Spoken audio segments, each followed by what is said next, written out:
تازه خبر شمالي وزیرستان کې پر پاکستانی پوځیانو موټر بم حمله او خونړی کمین له نمبر 1 پوځ څخه لاره ورکه کړې ده. بل خو افغان چارواکي پاکستان ته څه ویلي، نو جزئیات هم دلته وګورئ او چینل هم سبسکرایب کړئ.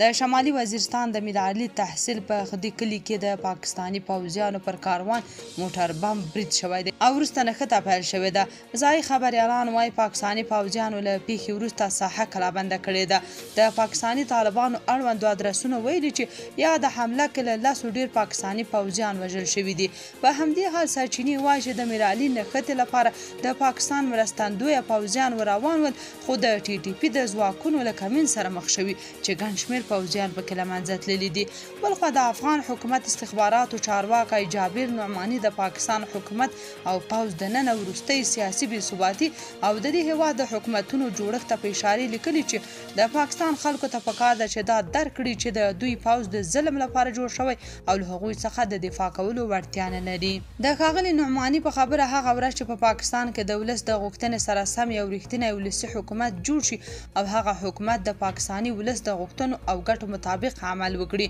په هماغه ورځ به نه یوازې په افغانستان کې بلکې د ټولې سیمې او نړۍ ستونزه به پای ته ورسیږي. د هغه په خبره بنسټیزه ستونزه دا ده چې پاکستان کې ولسي حکومتونو ته په رښتینې ډول د حکومت کولو اجازه نه ورکول کیږي او لامل دا دی چې د نړۍ شیطاني ځواکونه په دې سیمه کې داسې واکمنانو ته اړتیا لري چې نه وجدان ولري او نه ضمیر، ترڅو په ارزانه بیه وپیرل شي او هغوی وکولی شي چې د بې ثباتۍ د رامنځته کولو لپاره ترې ګټه واخلي.